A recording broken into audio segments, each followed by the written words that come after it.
അപ്പോ പൊതുവായ ഒരു അടിയന്തര പ്രശ്നത്തെ കുറിച്ച് സംസാരിക്കാനുണ്ട്. ബുദ്ധിമുട്ടില്ലെങ്കിൽ യല്ലറോ. മൂവിയുടെ ഒക്കെ റിവ്യൂ പറയുന്ന ഒരു ആറാട്ടൻ എന്ന് പറഞ്ഞ ഒരു വ്യക്തിയിൽ നിന്ന് എനിക്ക് മോശം അനുഭവം ഉണ്ടായിട്ടുണ്ട്. എന്താ മല്ലയ്യ, എന്താ ഞാൻ കേൾക്കുന്നത്? പാതിരാത്രി പെൺപിള്ളേരെ മുറി കയറി ചെല്ലുമ്പോ അവരറിയാതെ കയറി ചെല്ലണ്ടേ, അല്ലെങ്കിൽ നമുക്ക് ചീത്ത പേരാ. അതൊന്ന് എനിക്ക് നേരിട്ട് ലുലു മാളിൽ വെച്ചിട്ടാണ് ഇങ്ങനെ ഒരു ഇഷ്യൂ ഉണ്ടായത്. അപ്പോൾ ആളെൻ്റെ പുറകെ വരികയും എന്നോട് നമ്പർ ചോദിക്കുകയും അങ്ങനത്തെ ഒരു പ്രശ്നങ്ങളൊക്കെ ഉണ്ടായിട്ടുണ്ട്. ഇതൊക്കെ സമയത്തും കാലത്തും പെണ്ണ് കെട്ടാത്ത അത് ഇവിടെ പറയേണ്ട ആവശ്യമില്ല.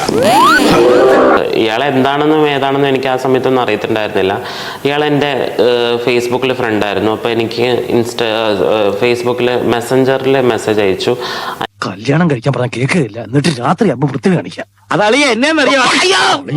ഞാൻ മാറട്ടെണെന്ന്. അപ്പം ഞാൻ പറഞ്ഞു വാട്ട്സ് ദാറ്റ്. അപ്പം പറഞ്ഞു ഞാൻ മൂവിയുടെ റിവ്യൂറാണ്.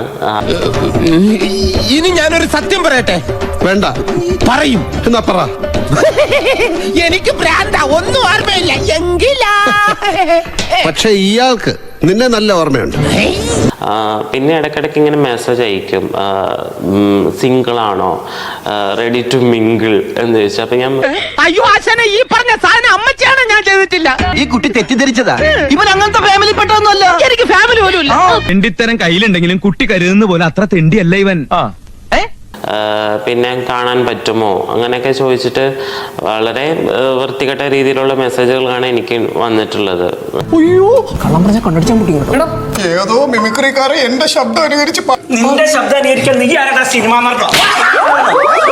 പൂട്ടിയിട്ടതായണ പോലും വെടിവെച്ച ആളാ. ഈ ഇരുമ്പിന്റെ ചുരിദാർ ഇറങ്ങിയിട്ടുണ്ടെങ്കിൽ ഒരെണ്ണം വാങ്ങിച്ചോളൂ, അല്ലെങ്കിൽ വേണ്ട. അയാൾ അങ്ങനെ വിട്ട ശരിയാവില്ലല്ലോ.